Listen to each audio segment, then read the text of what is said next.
সর্ষে বাটা দিয়ে বাটা মাছের ঝাল সচরাচর বানিয়ে থাকেন।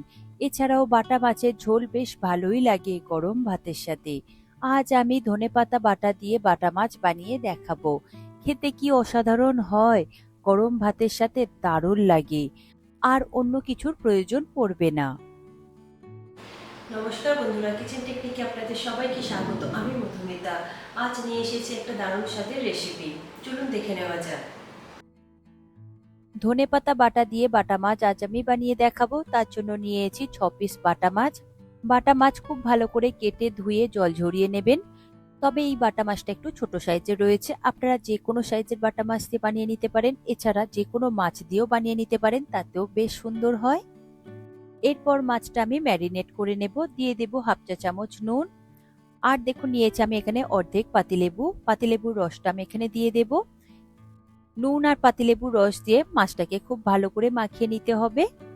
লেবুর রস দিয়ে মাছটা মাখিয়ে রাখলে মাছের মধ্যে যে একটা আষ্টে গন্ধ থাকে সেটা চলে যায়।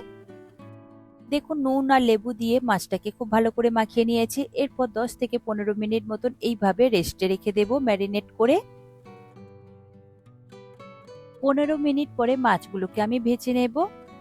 তার জন্য নিয়েছি একটা ফ্রাই প্যান। ফ্রাই প্যানটা গরম হলে তাতে দিয়ে দেব 2 টেবিল চামচ সর্ষের তেল। এই রান্নাটা সর্ষের তেলে করলে টেস্ট বেশি ভালো আসে, তবে চাইলে আপনারা সাদা তেল দিয়েও করতে পারেন।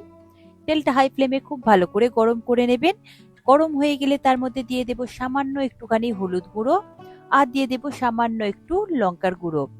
হলুদ গুঁড়ো আর লঙ্কার গুঁড়ো এই গরম তেলের মধ্যে দিলে মাছগুলো যেমন কড়ার গায়ে লেগে যায় না, আর মাছের মধ্যেও সুন্দর একটা কালার আসে।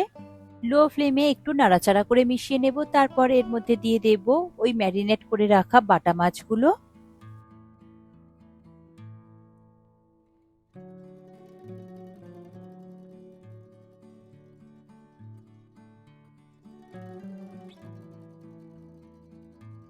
বাটা মাছগুলো তেলের মধ্যে দেওয়ার পর সাথে সাথে নাড়াচাড়া করবার প্রয়োজন নেই, তাহলে ভেঙে যেতে পারে। একটা সাইড হালকা করে লাল হলে তবেই মাছগুলো উল্টাবেন। দেখুন মাছগুলোর একটা সাইড বেশ ভাজা হয়ে গিয়েছে, সেটাকে উল্টে আর একটা সাইড বেশ লাল লাল করে আমি ভেজে নেব।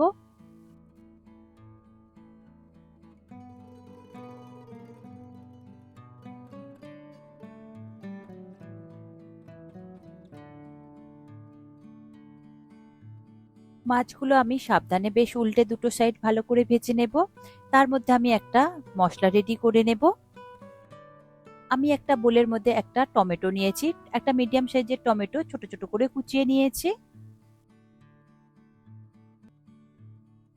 আর ঝালের জন্য দিয়ে দেব 3টে কাঁচা লঙ্কা, তবে ঝালটা আপনারা নিজেদের স্বাদ অনুযায়ী দেবেন, কম কিংবা বেশি। এরপর দিয়ে দেব 2 চা চামচ কালো সর্ষে। কালো সর্ষের পরিবর্তে আপনারা হলুদ সর্ষেও ব্যবহার করতে পারেন।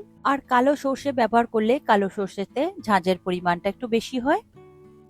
এরপর সামান্য একটু জল দিয়ে খুব ভালো করে একটা স্মুথ পেস্ট তৈরি করে নিতে হবে। আমি এটা শিলে বেটে নেব, আপনারা চাইলে মিক্সিং জারের মধ্যে দিয়ে বেটে নিতে পারেন। এরপর মাছ ভাজাটা দেখে নেব। মাছ ভাজা আমার সুন্দর করে ভাজা হয়ে গিয়েছে দুটো সাইড। এরপর মাছ ভাজাটা আমি ঝাঁঝরির সাহায্যে তুলে নিয়ে একটা প্লেটের মধ্যে রেখে দেব।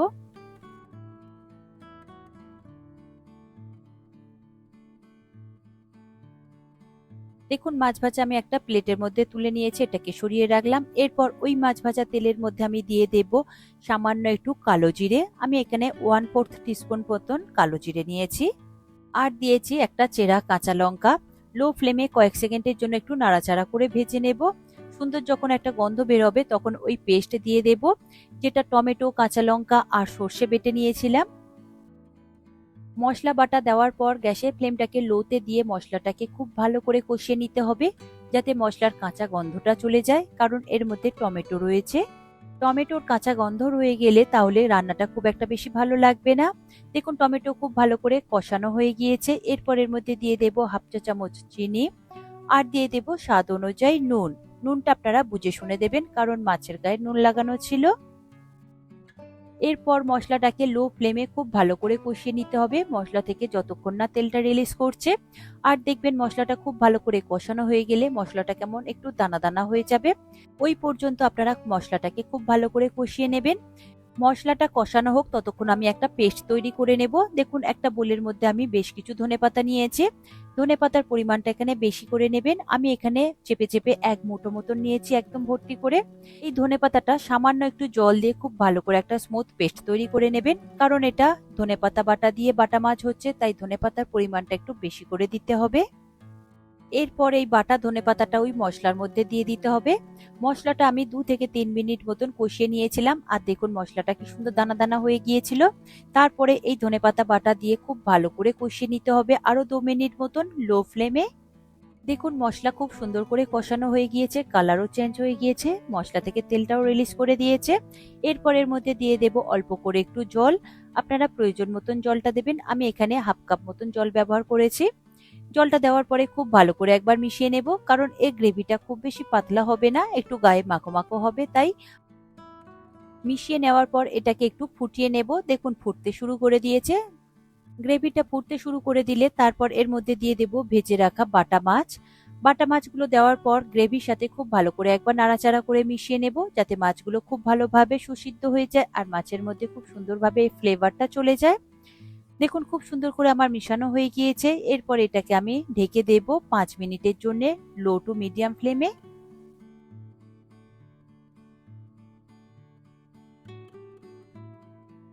5 মিনিট পরে আমি ঢাকা খুলে দেখছি, দেখুন গ্রেভিটা কত সুন্দরভাবে কমে গিয়েছে, কালারও চেঞ্জ হয়েছে আর মাছগুলো খুব সুন্দরভাবে সুসিদ্ধ হয়েছে।